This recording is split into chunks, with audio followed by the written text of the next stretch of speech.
In France, before the Revolution, French society was divided into three states, or orders. The first estate contained around 130,000 ordained members of the Catholic Church, from archbishops and bishops down to priests, monks, friars, and nuns. The first estate occupied a prestigious place in the social order. Belief in God, religion, and the afterlife dominated late 18th century Europe. So for ordinary people, the church and its clergy were the only avenues for understanding or accessing God. The church was divided into a higher and lower clergy. Although there was no formal demarcation between the two categories, the upper clergy were effectively clerical nobilities from the families of the Second Estate. In the time of Louis XVI, every bishop in France was a nobleman, a situation that had not existed before the 18th century.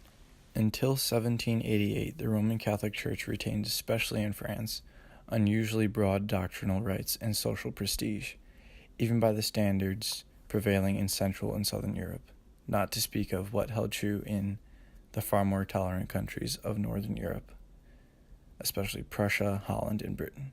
Secure the loyalty of impoverished and ambitious nobles. The Crown asserted its right to regulate church policies, limit the authority of the Pope over Catholics, and abolish or consolidate monastics. The relationship of church and state was very complex. Oftentimes, the king did not hesitate to exploit the church, over which he held extensive power by virtue of the still valid Concordat of Bologna. The monarchy basically respected the various rights of the church accrued by tradition, as it did the civil and property rights or liberties of its subjects generally. Continuity ordinarily seemed to be the first principle of the French state, and it was inherent in the concept of king itself. The king was held to have two bodies, a physical one, which necessarily decayed, and a spiritual one, which never died. In this view, the main purpose of the state was to defend unity, rather than change the existence or amounts of wealth. The church owned roughly 10% of all land in France and collected revenue of around 150 million livres each year, mainly from tenant rents and tithes. The church's vast annual income was complemented by exemption of state taxes. This exemption, however, was not without its challenges. Ministers in the royal government during the 17th and 18th centuries often demanded the church contribute a greater share toward the running of the state. These demands could produce heightened tensions and fierce negotiations, particularly in times of war when the government was raising funds for its military needs. As a compromise, church leaders agreed to provide the state with a voluntary gift, a payment made every 5 years.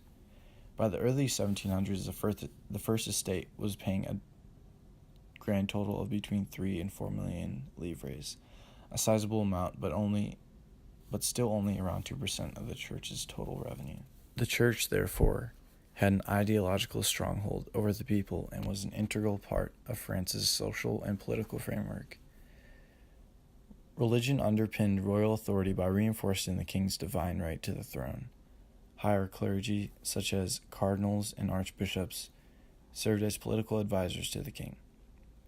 The state gave the Catholic Church a virtual monopoly over religious matters. There were no other approved religions in France. The church was responsible for social policy and welfare and also carried out some functions of the state. Its clergy conducted and registered marriages, baptisms, and funerals. They delivered education to children and distributed charity to the poor. In rural areas, the local priest, or cure, was both a central figure and influential leader in his community. By the late 1700s, fewer people were joining the priesthood or religious orders, while fewer people were leaving their estates to the church after death. A growing number of people drifted away from the Catholic Church, either to Freemasonry, Protestant religions, or religious apathy and indifference. French Protestants were denied religious toleration until 1787, but Jews were tolerated only as foreigners until 1791. Of considerable symbolic importance was the fact that before 1789 it was the church that kept the registers of births and deaths that marked the beginning and end of each person's existence. The church, the police, and the courts collaborated closely to maintain the prestige of religion. Until at least the 1780s, the church severely condemned licentious or irreligious books, such as Rousseau's Emily, which was burned in 1762 by order of the Parliament of Paris, a measure that did little to stop its circulation, though.